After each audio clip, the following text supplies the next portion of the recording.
Hi everyone, let's talk about Off the Rails, which again is on Kickstarter right now. Link on the screen and in the description if you'd like to go and check out the campaign, and remember you saw prototype components if it was the playthrough, all that stuff, you know the stuff, you know the drill.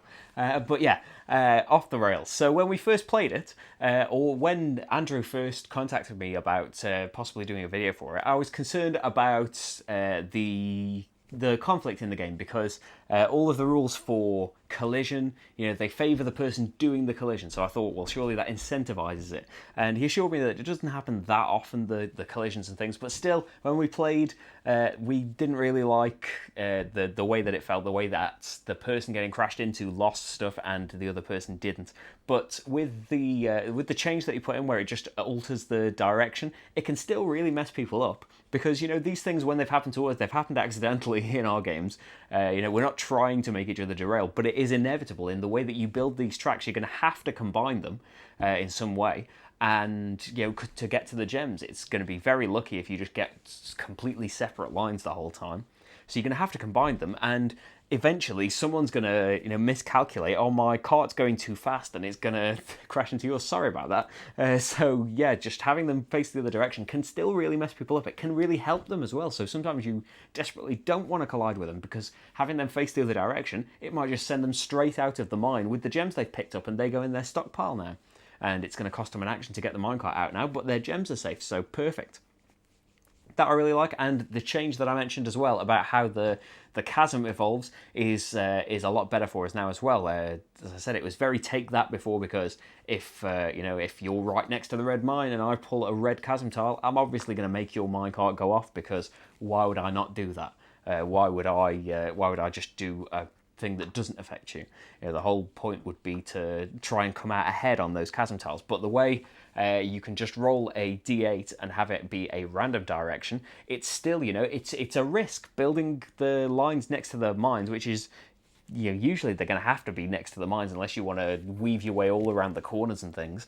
But ending your turn near a mine is a big risk after the chasm comes out. So, it's a random, which people might not like, but it's kind of a risk you were taking being next to the mine in the first place. So I really like those changes that were made. And the game itself, which probably, I'm doing this in the wrong order, aren't I? The game itself, I really like. I like the art in it. I like the idea that we're these goblins that are just having these crazy minecarts going down. We've got these weird winding tracks that we end up making by upgrading all these tracks, and all of the things converging towards the end of the game we're all after the great gems that are out there. Nobody wants the spaces that are full of rocks to get to things. That's really nice as well, the way that the gems are picked up. You can get one at a time as you go over spaces, or two if you land on the space, but I like that the rocks you have to take first. So sometimes you are desperately trying not to go on spaces because you want the other person to get the rocks first, but your minecarts are going to keep moving. And that's something I really like about it as well, where you can slow down your minecarts a lot if you don't want them to be moving too much, because you haven't got enough actions to keep the tracks going or whatever, but they are going to keep moving at least one space per turn.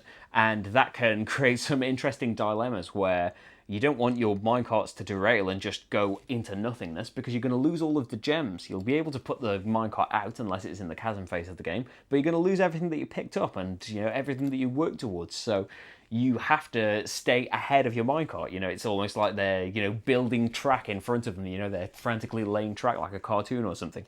I really like that element of it, and the game itself is just it's just fun. It's very quick playing.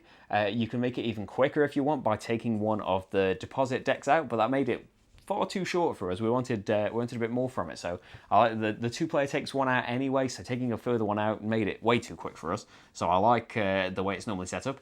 These mission cards are great as well, adding variability to the game, and it's not just let's all go for the space that's got the most gems in it from setup. It's also what cards of these are out, which missions can get us some points for kind of doing what we're doing anyway. And some of those, if you really like the conflict and you really like the fact that there are gems, you lose gems when you get crashed into, then, you know, there's mission cards for that. You know, cause a collision, make somebody lose something. There are things in there, but we would just play with the, you know, get certain combinations of the gems, or manage to leave an opponent's exit as well, surface by leaving an opponent's entrance. That's quite a nice one. So I think the mission cards are a nice little addition that will change the game up even more. And yeah, if you have to, you know, there's random bits to it of how the gems come out and where they're going to come out and all of those things. I'm sure that you could have games where somebody just happens to keep picking up gems, they keep getting laid right in front of them, but it has happened in our games. And yeah, it's just a really fun game of just kind of sometimes aimlessly rolling around this board at top speed, hoping to pick up some gems along the way. But you can decide for yourselves. There was a playthrough where you can look at, and you can look at the campaign page for more information, but that's off the rails. Thanks for watching, everyone, and I'll see you for the next game. Bye.